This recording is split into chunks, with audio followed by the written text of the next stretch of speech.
체납세금 내지 않는 방법입니다. 악용하지 마세요. 체납세금을 납부하지 않는 방법은 있을까? 결론은 방법이 있을 수도 있고 없을 수도 있습니다. 즉 요건을 맞추어야 한다는 것입니다. 있을 수 있는 경우를 말씀드리면 소멸시효 중단 사유가 없는 경우이어야 합니다. 국세기간은 5억 원 이하는 5년이고 5억 원 이상은 10년입니다. 체납의 시효기간은 5년 또는 10년이 지나면 자동으로 소멸합니다. 쉽게 이야기하면 체납세금의 기록이 국세청 전산에서 없어져 삭제된다는 것입니다. 삭제된 자료는 복구가 안 됩니다. 그러니 체납을 하시지 않아도 된다는 말입니다. 그럼 앞에 말한 시효기간이란 무엇일까? 법률 취득 시효나 소멸 시효가 완성되기 위하여 필요한 기간이라 보시면 됩니다. 안 될 수도 있다는 말은 소멸이 되지 않는 경우를 말합니다. 소멸 시효 중단 사유가 있는 경우이죠. 위에서 말한 시효기간이 5년, 10년 이상이 되었다 하더라도 소멸 시효가 중단 또는 정지되어 있으면 소멸 시효가 아직 기산이 안 된 경우로서 아무리 시효기간이 늘어나더라도 소멸하지 않습니다. 여기서 기산이란 계산하기를 시작하는 것으로 독촉 납부기 한 다음 날이 기산점이 됩니다.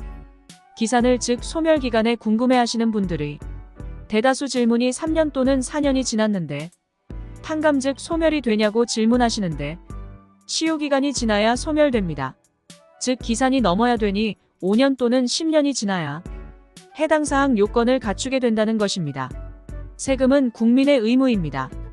헌법상 규정된 국민의 4대 의무 중 납세의 의무가 포함되어 있고 대한민국 국민이면 꼭 지켜야 되는 의무이지요. 그러나 세금 면책 제도는 장기 체납자 중 세금을 납부하여야 하나 정말 경제적으로 세금 납부가 어려운 자들에게 재기의 기회를 제공하기 위하여 체납자를 구제해주는 제도입니다. 정말 이런 분들은 체납액 소멸을 위하여 지금 설명해드리는 부분을 잘 활용하시어 체납세금에서 벗어나 보세요. 체납액 소멸 청구 조건입니다. 해당 사항이 안 되시는 분은 빠른 포기를 권유해드립니다. 첫째, 체납기간은 국세 5억 원 이상은 10년, 5억 이하는 5년 이상이어야 합니다. 둘째, 압류 예금 계좌의 합계 잔액이 100만 원 이하입니다. 즉 체납자의 명의로 체납기간 동안 통장 사용을 하면 안 된다는 말이죠. 셋째, 부동산 또는 자동차 압류가 되어 있으면 안 됩니다. 즉 체납자의 명의로 체납기간 동안 부동산 또는 자동차 소유를 하면 안 됩니다. 넷째, 압류보험 예상해지 또는 해약 환급금이 합계 100만 원 이하여야 합니다. 이 또한 체납자의 명의로 체납기간 동안 보험을 가입하면 안 됩니다. 다섯째, 보유주식 또는 공탁금 압류가 없어야 합니다.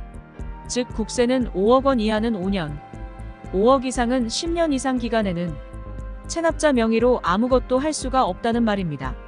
체납기간에 위 조건이 갖추어지지 않은 체납자는 소멸시효 완성이 어렵다고 보시면 됩니다. 세금을 징수하는 기관에서도 소멸시효를 완성하도록 내버려 두지 않으니 돈 있으신 분들은 세금 납부하세요. 평생 체납자 명의로 할 수 있는 것이 없습니다. 세금은 가산금도 있다는 점 참고하세요. 누구에게 무슨 일이